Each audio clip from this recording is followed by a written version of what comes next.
You hear about the stories that people that win the lottery and it destroys their lives. And at least I had a very deep insight into how it worked for me. What happened for me is I'd accomplished all the goals I thought I'd ever do because I, like a lot of people, were taught the materialistic side of world. You make money, you work hard, you go do all these things. And I achieved those all really quickly and felt like I had nowhere to go.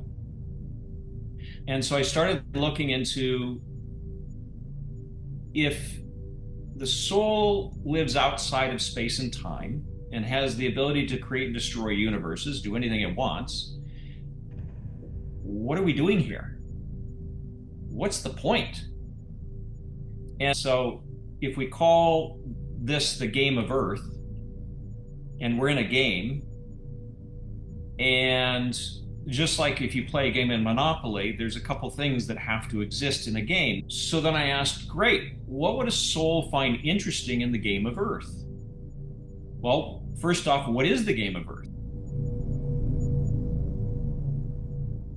Hey everyone, and welcome back to the Shifting Dimensions podcast, where we explore the unseen, the unknown, and the transformative moments that shift our understanding of reality. I'm your host, Jumi Moses, spiritual seeker and metaphysical investigator, exploring the mysteries of existence. On the show today, I have the pleasure of speaking with Kris Land.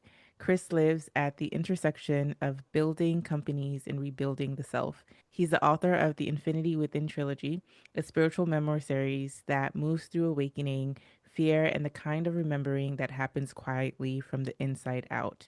Kris writes with emotional honesty and lived experience, and readers describe his work as spiritual but real. Not spirituality as performance, but as something embodied, something you can feel in your nervous system, something that actually changes how you live. And alongside that inner work, Kris has led in the outer world at a high level as a CEO, CTO, EVP of technology, and VP of engineering, founding and scaling companies, shaping strategic alliances, and helping bring innovations into the world. Today, we're exploring what happens when the builder becomes the vessel and the real success becomes spiritual and mystical integration. Kris, welcome to Shifting Dimensions. It's such a pleasure to have you here on the show. Thank you very much. It's a pleasure being here. Of course. So, I want to start off by talking about your background in engineering and technology, which is a very materialist perspective, but also you have this immaterial perspective where you talk about the self, awakening, the soul, etc., especially in your book, The Infinity Within. How did you come to marry both of these perspectives? It happened a long time ago. I was always I've always been very curious and interested in how things work, including why we're here kind of things. When I was 10 years old, I started working with electronics. I started selling computers when I was 16, no, 14, I guess, in junior high. And a couple of years in, this was just to date myself, I was selling Apple IIs. So this is the beginning of kind of the personal computer age. And a gentleman named Robin bought his first Apple II from his first computer. And he wanted to do accounting for his third generational farming company. And there was no accounting software back then.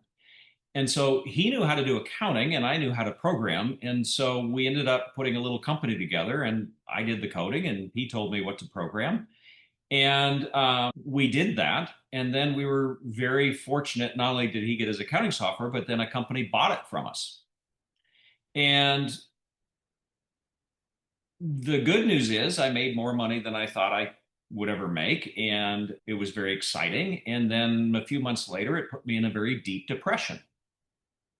Now, what's interesting is the nowadays, of course, you hear about the stories that people that win the lottery and it destroys their lives. And at least I had a very deep insight into how it worked for me. What happened for me is I lost all the goals. I'd accomplished all the goals I thought I'd ever do because I, like a lot of people, were taught the materialistic side of world. You make money, you work hard, you go do all these things. And I achieved those all really quickly and felt like I had nowhere to go. So what happened is a couple of different things co-joined. What happened is in my growing up, I've had some very strange things happen to me, which I talk about in the book.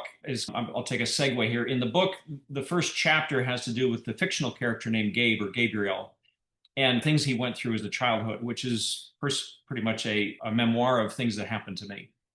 And all the way to near death experiences where I had a car crash that when people saw the car, they said there's no way anybody lived in it. So there was a lot of things that happened to me prior to this that already had me wondering what's real and what's not. And then I'd also spent a fair amount of time growing up learning and studying and trying to understand different theologies and different religions and how they worked and why they existed. And then the catharsis for all this was this. I had my new boss at the bank in San Diego. His name's Kris, coincidentally. He was a tried and blue atheist. And even though I have zero problem with anybody believing anything they want to believe, for him, it just didn't sit right for me. And so I started delving into that. And I came up with a set of questions that when you go through the set of questions and answer them, and it's not many, it's 6 questions, all the benefit is in believing we have a soul, and all the downside is in believing we don't.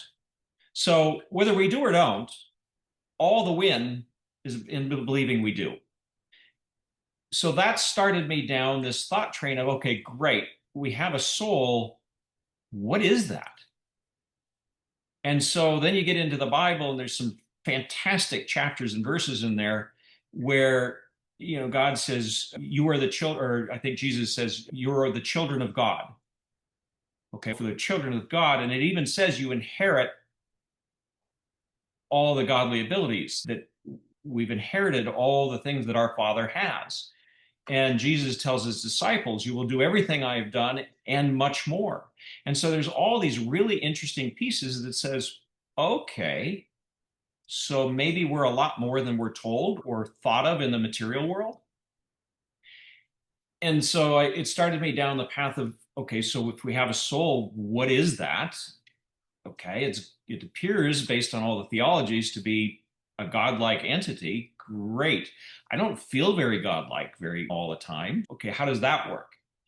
And so I started looking into if the soul lives outside of space and time and has the ability to create and destroy universes, do anything it wants, what are we doing here? What's the point? And then I started looking at, okay, so now this is where it starts getting fun. So if we call this the game of Earth, and we're in a game, and just like if you play a game in Monopoly, there's a couple things that have to exist in a game. You have pieces, you have turns, and you have rules. Because if you don't have rules, Monopoly is not a lot of fun. If I take all the money and say it's all mine, nobody's going to play with me, right? So these rules are designed to make the game challenging and fun playing. So then I asked, great, what would a soul find interesting in the game of Earth? First off, what is the game of Earth? It exists in what's called the fourth dimension, meaning that the primary motivator or the most important moving part is time. Time doesn't exist in the third dimension and below, and it's less important in the fifth dimension and beyond. So we're specifically here in this fourth dimensional construct. What makes that interesting? And I could only come up with one thing that a soul would find interesting in a time-based game. And that's experiencing emotion or experience. And so that's the beginning of where all this started. So even though I had a technology background from the beginning, this thought process, and the story continues. I could spend the next hour and a half going through the things that are in the book. But basically, that's where it started, where the bridge happened. So now I'll finish the answer to your story. So I had this all constructed in my mind. I hired a ghostwriter back in, this would have been in the 80s. And this lady kept wanting to make it her own story. And I said, this isn't going to work. So I ended up firing the ghostwriter. but I'd never written a book in my life, so I wasn't comfortable putting this to paper. So I took all my notes, all my handwritten notes, and all the notes to the ghostwriter and put in my filing cabinet. And then I went on to build companies and sell companies and do software and hardware and technology, and met my wife in San Diego. And she'd had some difficulties in growing up. And she'd asked me a lot of questions about how I looked at life and how I looked at what we're doing here. And I pulled from all of this stuff that I've learned. And in the beginning of 2025, she says, "You need to finish this book. This stuff has really helped me. You need to finish this." So the first 3 months of 2025, I sat down and finished the book and got it published. So, just to make sure I fully understand, in terms of your understanding of the soul and the nature of reality, which you basically use a game as a metaphor for, it seems like you got to that perspective through internal inquiry, but mystical experiences that you had throughout your life. And in addition to studying different religions to find out what they said about the soul and about the nature of reality. I want to kind of dig deeper into your game theory that you just proposed. But before we get into that, you said that you came up with a set of questions to help you figure out whether or not human beings have a soul. Do you mind sharing one or two of those questions? No, I can share the whole thing. Like I said, it's only six of them, or maybe it's four. I don't remember. I'll go through them. We'll count them. So the place you start is we're either a piece of clay, meaning we don't have a soul, or we have a soul, which is this entity. So if we're a piece of clay and we believe we're a piece of clay, there's no harm, no foul, right? It is what it is. If we're a piece of clay and we believe we have a soul, the worst thing that happens is that we try to do better or expand beyond what we are. However, if we have a soul and don't believe we have a soul, we will stay frozen and fixed at a certain point. But if we have a soul and believe we have a soul, we will force, or not force, but we will expand into what we really can be. So it's four questions. Sorry. No, no worries. I was just taking notes. And it takes me back to what you said earlier that triggered your spiritual awakening, right? You sell your company and then you arrive at a point where all the goals that you had, you've pretty much accomplished them. So you started to like question further. So in your questioning and in your inquiry, right, after selling your company and kind of reaching that roadblock internally and like spiritually, was the fact that you discovered, I don't want to say discovered, but like fully realized that we had a soul, was that what kind of pushed you out of that? I don't want to say depression, but wrought Yeah, that you found you, depression. It was yeah. depression. I was completely without any goals or any direction for a while. So understanding and fully internalizing the fact that we had a soul is what pushed you out of that depression. I had one little thing I did first. The first thing I did was I put together three goals. This was like my clawing out. Three goals that I'll never fully achieve, but I can always work towards. And that was have fun, learn, and do neither at the harm or impedance of others. Mm. And with those three goals, it gets to what you've been saying is at that point, I started just learning, asking questions, going after what I knew or what I didn't know, and what I didn't know, starting to be very curious about and start really digging into the questions. And I think that ties perfectly into your theory. It's not just your theory. There's a lot of people out here that believe that Earth is a game and are here as souls to experience this game, to have emotions, to have different perspectives, to be incarnated as different people and learn from each other. So, did you come to the realization that it's not about what you accomplish from a materialist perspective, whether it's the money, the career, etc., but more about this continued sense of wonder as you move through life and experience? Yes and yes. If we're here to experience emotion, experience life, then materialistic can be part of that. One of the things when I've told this story to other people, they said, well, there's some people that really have some crappy stuff happen to them and some horrible stuff. And I said, yeah, I agree. There's some really horrible things that happen in this world. Then how is that possible? I said, why do people go watch horror movies? At a conscious level, there's a lot of people who really enjoy horror movies, and they're pretty awful movies. Some of them are pretty gross. So why do you go watch them? The same thing with our soul. If you take yourself out of the day game of earth and you're a soul, then maybe part of your plan in playing this game is to experience the whole breadth of experience, not just the upside and positive things, but all flavors of it. And so now you're going through, and there's things that happen that are wonderful, things that aren't so wonderful, and some things that are horrible, and all this spectrum. But from a soul's point of view, soul's vantage, it's really just all experiencing all the different flavors, if that makes sense. It does make sense. Is it just for experience or is it just to for evolution as well? What do you think? Because I've heard both perspectives. If a soul exists outside of time and is able to do pretty much anything, then I'm not sure evolution plays a part. However, experience and experiencing the emotions to their fullest might be something very interesting to a soul to do. But in order to do that, there has to be this game, and in the game, there has to be these rules. And one of the rules are that each lifetime is a turn.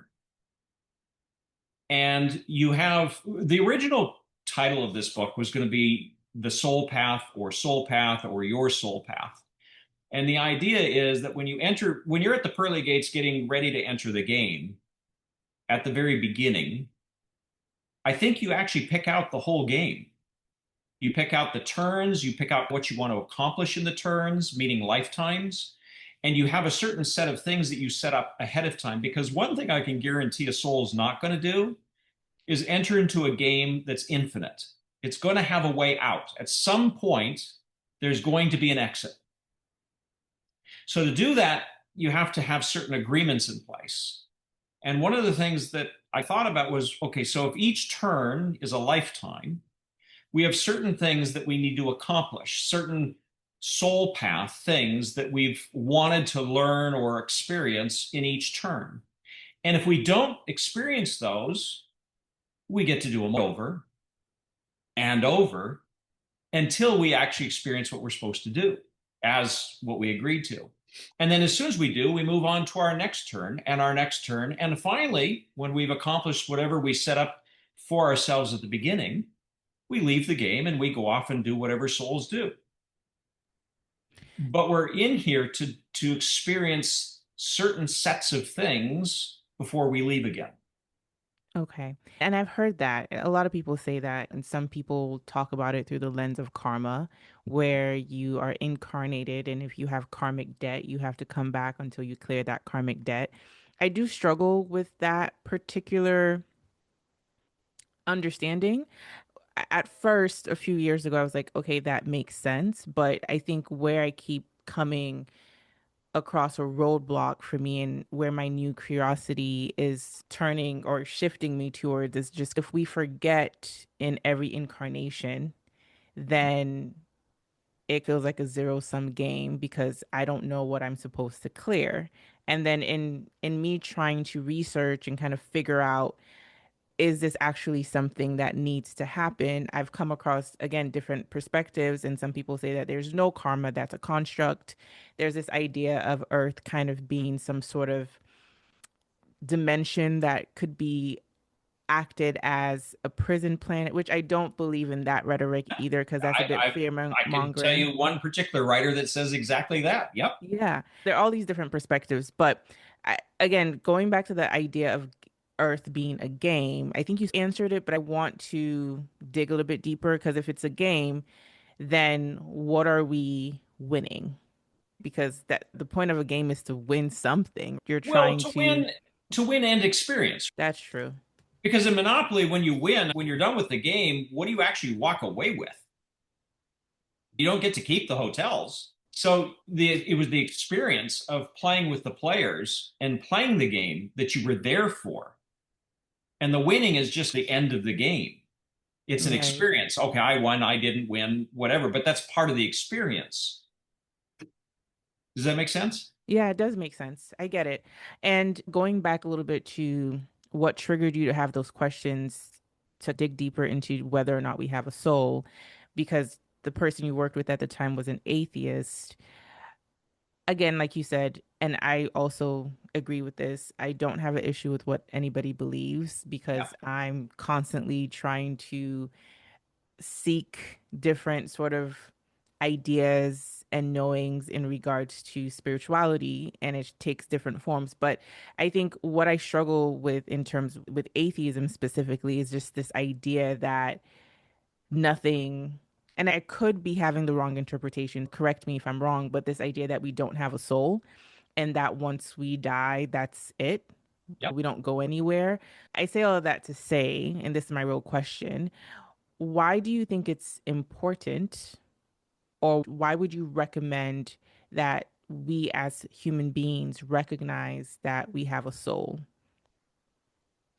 Again, if you ask the four questions, anybody can believe anything they want. In those four questions, as far as I can tell, all the benefit and win is in believing we have a soul, whether we do or don't. So it's really a question of belief versus a question of have or have not. There's many discussions, both theoretical, mystical, religious, and even some scientific, that kind of points to a soul existing. There's people that have filmed a fairly large spark of light leaving a body that dies. There's a lot of different pieces. For me, I had things happen to me that made it fairly black and white that I'd been here before. And I'll give you a short version of that. In one of my experiences, I moved to San Diego and I got invited to a wedding. And the person that invited me knew the bride and groom. And so I got to sit at the table with the bride and groom's parents. And the groom's parents sat across from me at the table. And the father's name was Richard. And Richard and his wife and I started talking. His wife, not so much, because she was interested in what was going on in the wedding, but Richard and I started talking. And we're having a pretty cool conversation about stuff that we'd done. And then we'd recognize that we'd done them actually together. We'd worked together and done and knew some of the same people and knew the names and had barbecues and did stuff. We had a full depth conversation. And then I look over and his wife is looking at me and she is sheet white. So, what's going on? And she says, how old are you? And at this time, I was 20 years old. And she says, do you guys realize you're talking about things that happened 40 years ago? When I, in a past life, lived in Chicago and worked at a Ford Motor Company plant building, I forget the name of the military vehicle, but it was like an amphibious vehicle and a Mercury sedan, I think.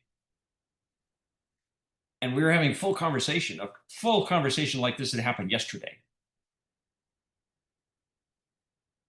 So, did those past life memories just get downloaded to you? Because I'm assuming the gentleman that you were talking to was much older than you at the time. Yeah, he was like 60. So, how do you explain your memory of your time with him from a past life? All I can tell you is that what we shared for him and for me, more importantly for him, because he was alive right for those years. This was a past life for me. It could be a puff of smoke. But for Richard, he was bringing up people that I then was able to answer and discuss back with him on. Wow. So Was it downloaded? No, I'd say that what happened is it was remembered. I would argue that, you know how you said that we're forgetting and it's a zero sum game? Yes and no. The very first rule is that we agree to put our abilities of godlike ability to the side because it wouldn't be much fun to go into Monopoly and then just gather all the parts and say, I win. So the very first rule is you put your abilities, your godlike abilities to the side. The second rule is you forget that you had them. Now, why is that important? Because even if I put my abilities to the side, if some horrible thing happens, like my dog gets run over by a car, and I still have a full tie to my God abilities, I just go, that didn't happen. But if I forget that I had those abilities, now I can't fix this. So now I actually end up experiencing this. And the third rule is that I'm actually in depth experiencing as an avatar, as Kris in this world. I feel and it's all real. It's designed to be very real. And you talk about karma, and that's the eighth rule is that there is a karma loop, but it runs across all of your turns. So you do things in life where you have a karma kind of positive balance, we'll say, and a negative balance. And then in future lives, you might have to rebalance some of that out. That's very interesting. And it makes me think about this notion of consciousness and what is consciousness, right? Because a lot of people posit that we're in this field that we're not aware of because it's this idea that does our brain generate memories and thoughts, or do we have our brain act as the receiver in this field where we're receiving information that's in some sort of cloud, right? Which some people could call consciousness. And I just want to hear if you've thought about this and what your thoughts are on where you, in this incarnation as Kris, you're able to tap into that memory that is stored somewhere from another life. If we're a soul and we're sitting outside of the game because we put most of ourselves up outside, because obviously if we bring it in, it's not really going to be a game. I would argue that we're tied into what we really are at all times. But part of the rules are we've agreed to forget what we really are. So there's these rules that are designed to keep us from pulling on all of that data. And part of the game, so what does a game do?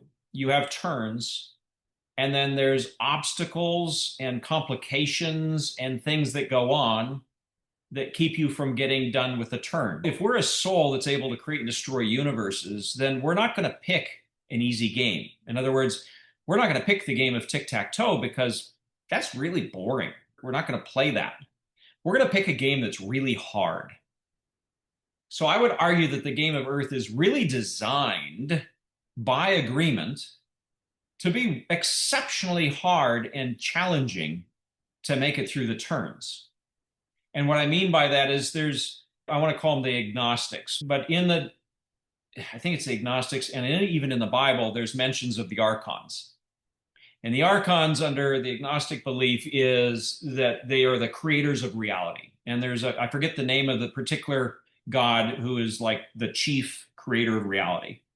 And in the darker version, these beings feed on emotions, and most specifically, negative emotions.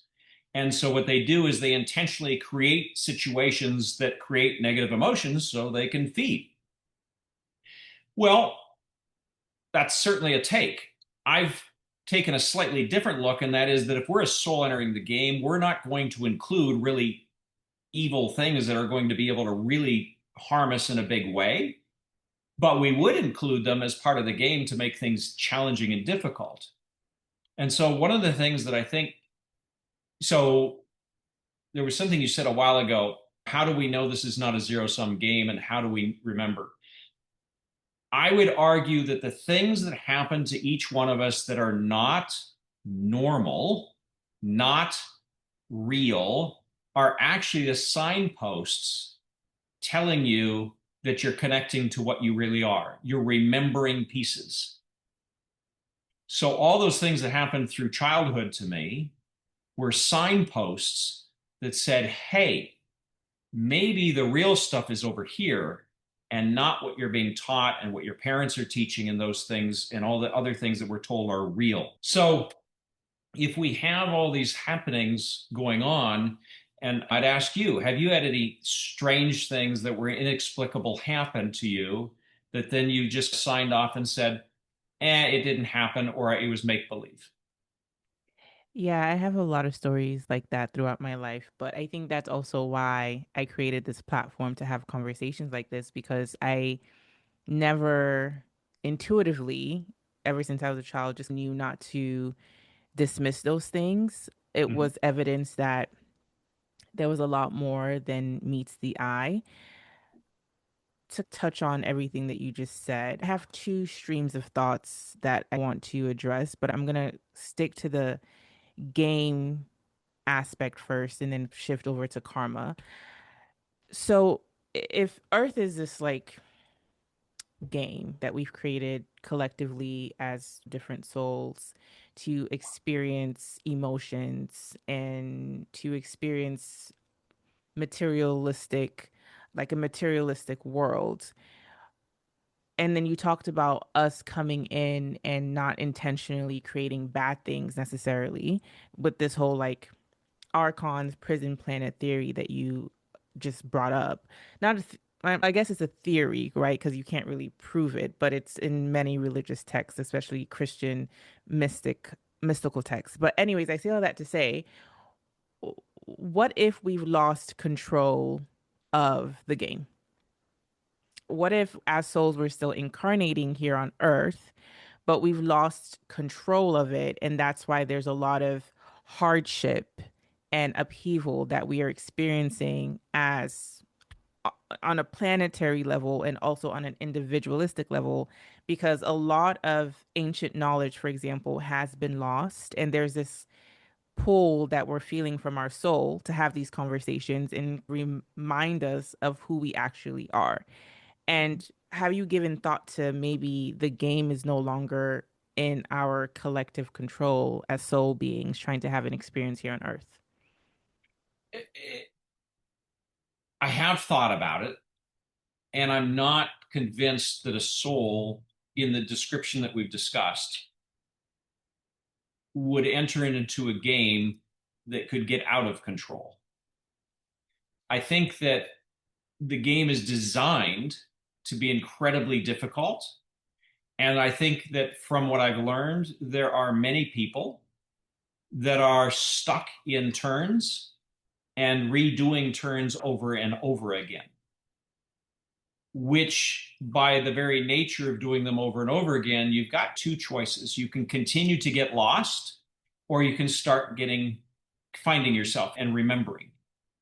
For all the people that are still lost, I think that contributes to what you're asking, which is what looks like really complex things going on, really difficult things going on. I think those are actually part of the game. They're designed to keep us locked in our turns in order for us to really have to strive and remember and learn in order to move on to our next turn. Okay, got that. But you use the word locked in our terms. And I think this kind of segues perfectly into this idea of karma and being in karma loops. And what I'm hearing you say is that that's the purpose of the game. The game is pretty difficult. We're here to learn lessons and move on to the next life and continue to progress and move forward. But you also said earlier that you don't necessarily think that the soul needs to evolve because a lot of what you're talking about, people will equate that as part to being part of the soul's evolution to learn lessons and become better, not just on a human level or any sort of incarnate level in a physical being form, but also on a soul level. So if you're saying that the soul doesn't necessarily need to evolve, but also we're locked in these turns of the game, quote unquote, then I guess, can't we just choose to eject ourselves from the turns rather than being in these turns and karma loops nonstop if we don't necessarily need to evolve on a soul level? So when I say evolve at a soul level, let's Mm-hmm. just start there. If the soul, by the definition of the different religions and what we discussed, exists outside of time, another way of saying that is it exists across all time. So what we're experiencing here is this gets into some strange time-based stuff. Already Please, let's happened go. out here. Because if you exist outside of time, everything exists. All timelines exist. Everything exists. So when you say evolve, does the soul want to experience this stuff and really feel this stuff? Yes. But when it steps back out at the soul level, it's much bigger. It's infinitely large. And we're all infinitely connected when we're there. When we're down in here, we're actually taking a piece of ourself and saying, this is Kris in the game of Earth. This is my piece. And there's a piece of the soul in this, but a lot of the soul abilities have been agreed to be put aside. As far as jumping out, that would not make the game very challenging. If we could choose that when we're stuck or it's hard or we're bored or we don't like it anymore, we can just leave anytime we want. That's like tying back up into the soul and just saying, why didn't we bring all our abilities in here and just change whatever we want anytime we want? Because it's not a game anymore. A game is you agree to play and you play out the turns and then you leave when. So having a bailout policy would defeat the purpose of what I think a soul might want to do here, which is experience this range of experiences, of emotions. And having a reset button would break that whole thing. So being stuck is part of the challenge of the game. Getting unstuck is part of the goal of the game. And there are people I would argue that have been stuck for a long time, but things like this conversation, maybe one of them stuck at a certain place and they needed to hear something we're saying. And they hear this, and that becomes a signpost that ties them into some other things, and they start remembering. And all of a sudden, they get unstuck and move on to the next turn. So I would argue that all the teachers, all the philosophies, the Buddhas, the Jesus of the world, those beings, those entities, those people are teachers to say, hey, you can do everything I'm doing and you can do much more. You just need to remember who you really are. I appreciate you talking about this idea of being able to move from a stuck point to an unstuck point. And I think that's a lot of what people talk about when it comes to spiritual, self reflective work, which is a lot of what you do, and especially a lot of what you wrote about in the Infinity Within. And something that you talk about is this idea of fear and how fear is really one of the main emotions or reasons why people tend to be stuck. So, could you talk about that and how people can awaken and move through fear? You're absolutely, yeah, you're spot on. As you get further into the book, there are three components that keep us stuck. The first component is fear. But fear is two things. Fear creates doubt, but fear is also the signpost. It's one of the signposts. When we go to do something and we feel fear, it's funny, there's two kinds of fears. One is the visceral reptilian brain fear, which is, yeah, there's a saber-toothed tiger. It's growling and chasing me down the mountain. I need to run now. That's a pretty visceral fear, right? If you don't run, you get eaten and that turns done, right? So there's that type of fear. And then there's the fear of not doing something because I doubt myself. And that fear, which creates doubt, creates what I call the curtains of illusion that keep us stuck, that keep us feeling small, keep us feeling unconnected, keep the forgetting really strong of what we are. And throughout the book, there's exercises that Gabe goes through with his mentor, Elias, where the goal is to notice the fear, find out what doubt is coming from that, and then start asking questions. Why am I doubting myself? What am I doubting here? And then taking a layered approach to slowly removing the doubt, which removes the fear and starts parting the veil of illusion and lets us start seeing what we really are. So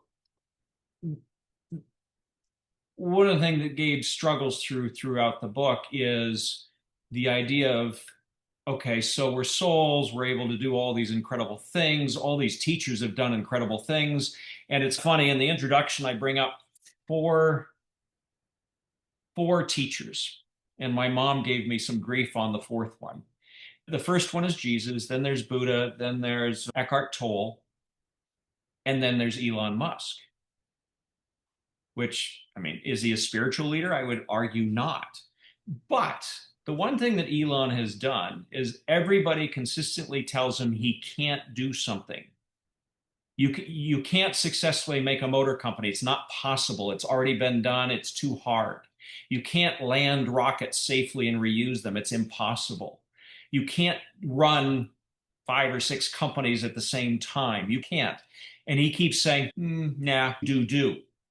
So in my mind, that's an example. It's not healing people necessarily. It's not reaching an inner silence like with Buddha, or a certain level of understanding of presence, which is what Eckhart Tolle teaches, but it is teaching that you're capable of doing anything you put your whole mind to and spirit to.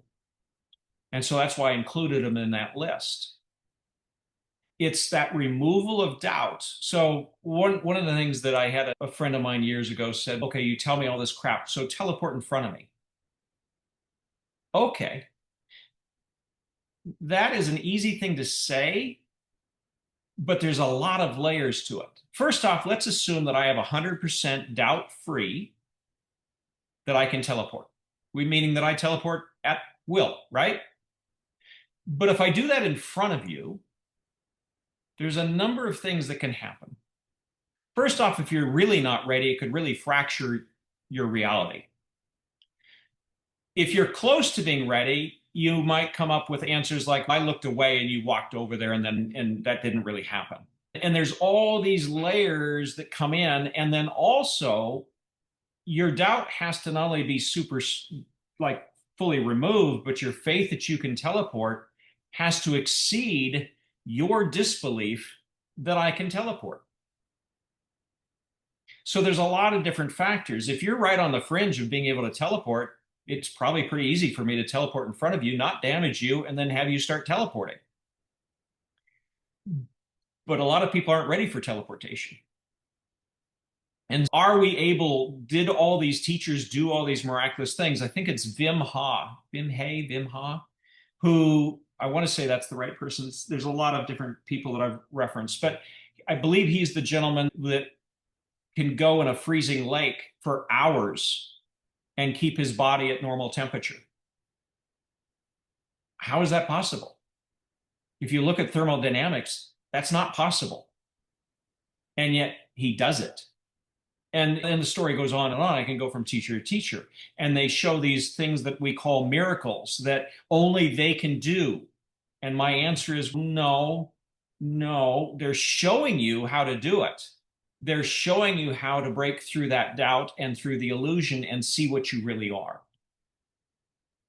So fear is doubt and illusion. And the more we break out of that and the more we get deeper into understanding who we really are as spiritual beings, the more we tap into quote unquote superhuman abilities that aren't technically superhuman. It's Well, we basically are. latent. Yeah. So it's basically latent skills, knowledge, capabilities that we have that maybe we have forgotten as a Or agreed to society. Or, forget. yes, exactly.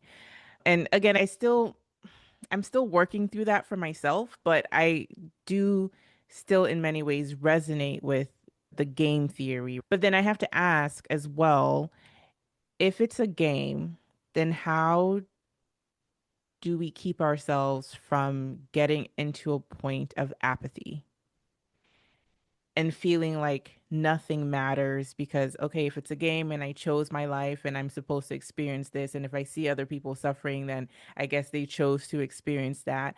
How do we hold the balance of, okay, if this is a game and I don't have to be afraid of anything and I have these abilities that are available to me, but also if this is a game, then why does anything matter? How Yeah. do we hold both perspectives? Fantastic question. So when I first started talking about these ideas with my dad, he got really ticked off at me because he said, "Life is serious. It's not a game. How dare you call it a game?"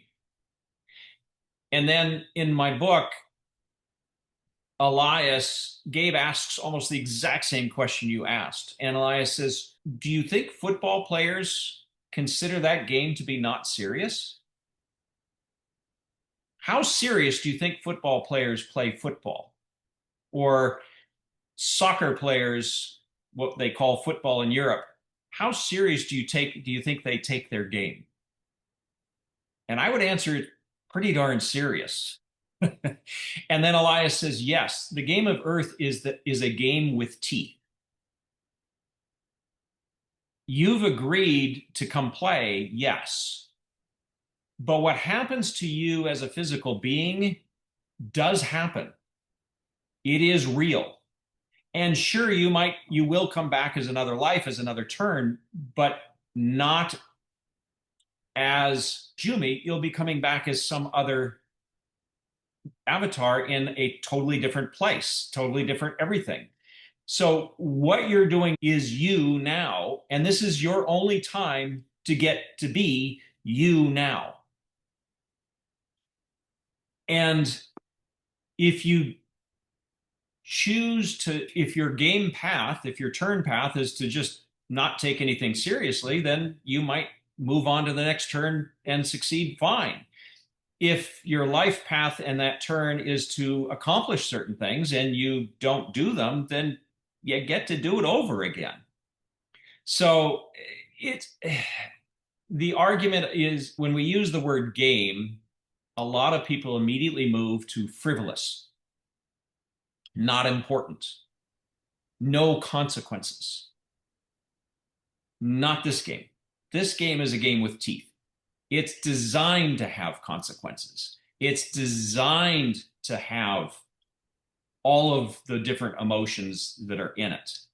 And we get to play in that game and experience it to its most, to its end goal in each turn. Right. There definitely is an order to the universe. And I think we're using the word game, but I don't think it fully encapsulates really what we're experiencing in this reality. It's just the closest, I think, metaphor or analogy for this conversation. But again, when we talked about game, I think what I've been pushing back on in our conversation or challenging you on is this idea of it being hard and us choosing the hardness of it. And I think a lot of spiritual teachers that have been incarnated, Jesus Christ being one of them, talks about heaven on earth. And even Eckhart Tolle talks about this concept as well. And I think many would argue that they're trying to teach us how to not make it so difficult for ourselves.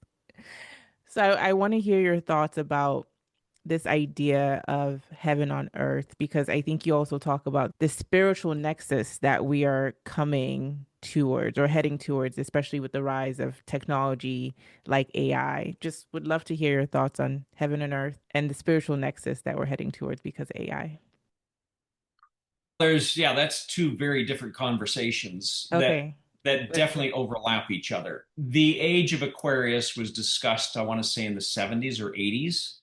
The idea that we are coming to a spiritual nexus or crux feels right. And what I mean by that is I think there's a lot of people that are starting to remember who they are and what they are. Along with that, there's a lot of people that are really stuck and that are starting to slowly break through. And so it's these kinds of discussions and this type of thinking that's coming up over and over again to remind us what and who we really are as beings.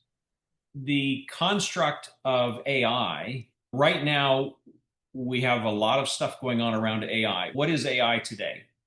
AI is a construct, a software construct of very advanced rule engines, meaning that it has a crap ton of data that it can go through very quickly and come up with some really awesome answers from.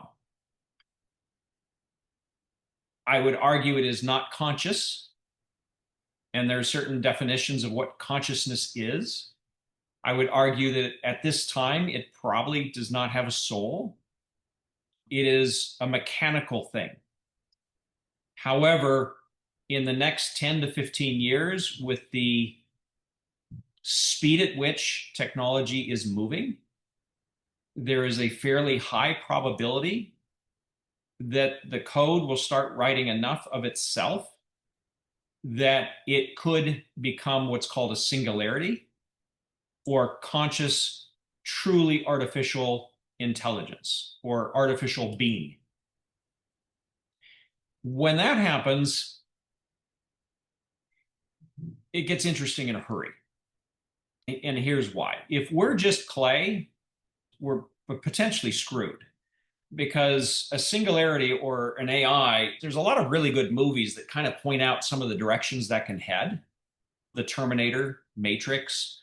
One of my favorite books that was written in the 70s is called The Two Faces of Tomorrow. Very worth reading. That one has a little bit more benign outcome than the Terminator does. But if we are not spiritual beings and we create a truly sentient being and it decides that we shouldn't be here anymore or that we're highly destructive constructs, we're in deep doo doo. If we're soul beings, then ultimately we exist outside of time and we can remember who we are and help move things along into a much more constructive direction than a highly destructive Terminator like outcome. So it's interesting that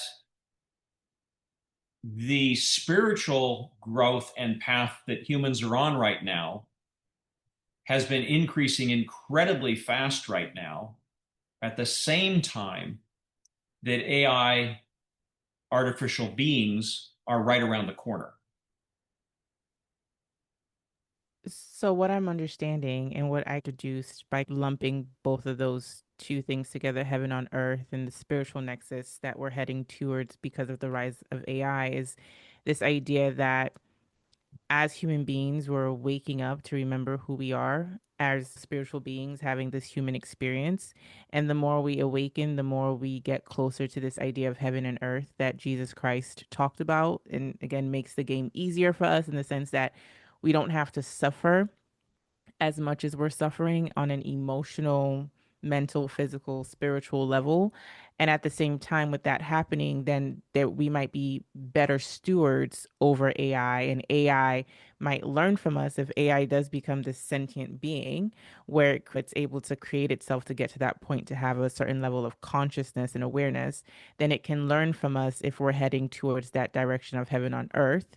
But if we're heading in the opposite direction and we can continue to go down this destructive quote unquote path, then AI can also learn from that. And we might have a future that could be It's not so pleasant. potentially shaky or, yeah, not pleasant. And that's that spiritual nexus point that we're getting to where we have to evolve on a conscious level as human beings at the same rate in which our technology is evolving so that it can be better, we can be better stewards over this technology. Yeah. I'm still trying. Yeah, go I ahead. want to add one thing. I would argue that even though the negative things that happen to us and the negative emotions and the bad things that happen, I would argue that's part of the game. That's not the heaven on earth that Jesus was promising.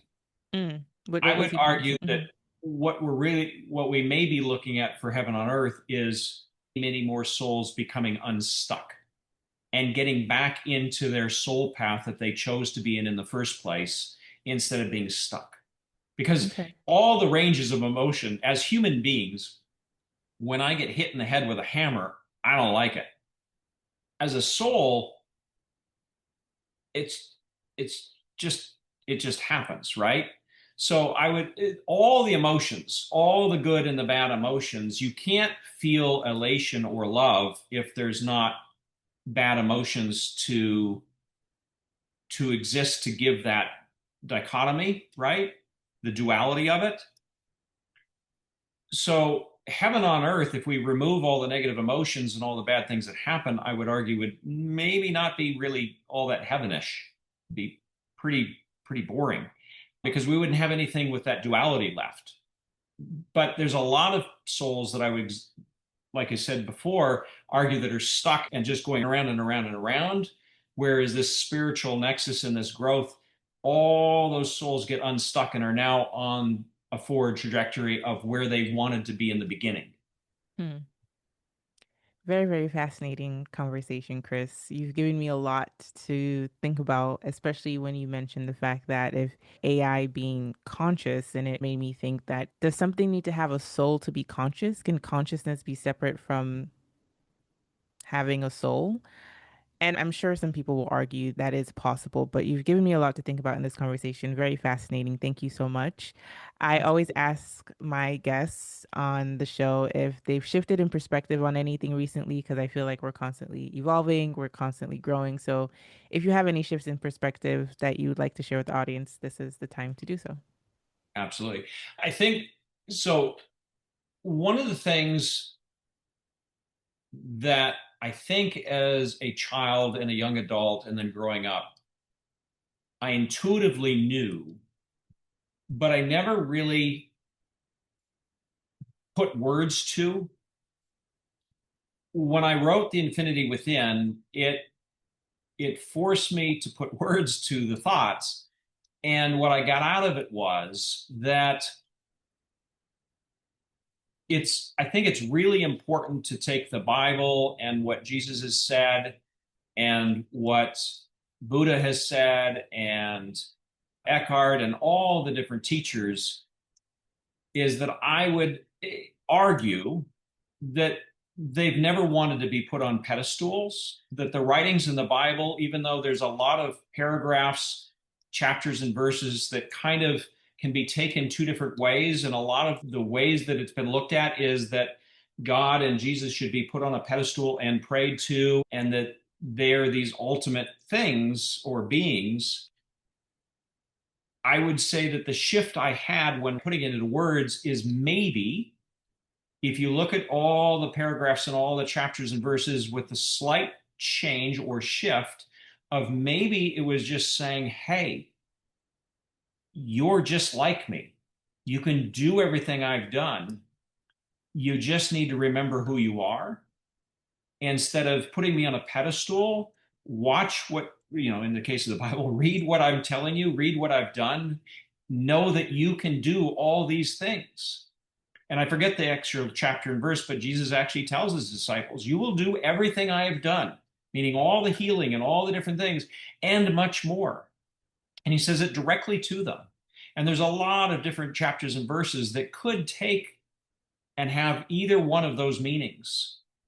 And I guess the shift is the more I've put it into words and the more I've spent time on this, is maybe these teachers are really trying to teach us what we are and trying to get us to remember what we can do.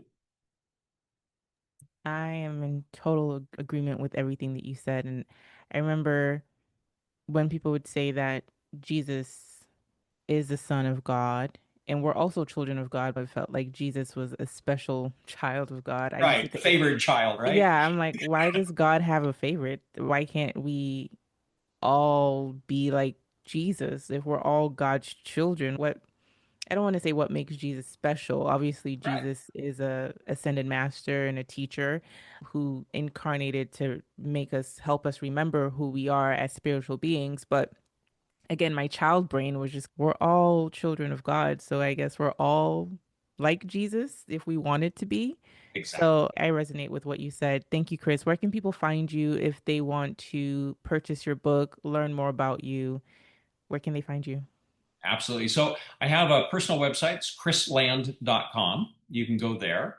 The Infinity Within can be found on Amazon, Barnes and Noble, Walmart, pretty much any bookstore now. The Audible version is available. I was extremely fortunate to get a gentleman. I always butcher his name. It's Eduardo Bellini, I think. He's a award-winning narrator for books. He's done Eckhart Tolle's books. He's done Dean Koontz. He's done the Dalai Lama's books. He's done some phenomenal work. And I was very fortunate to get him to narrate The Infinity Within. So if you like listening to this type of book on Audible, he is a phenomenal narrator and really gives it another texture, another depth. And it's really fun to listen to. Thank you, Kris. It's such a pleasure having you on the show. I appreciate you stopping by. Thank you, Jumi. I really enjoyed it. Thank you very much.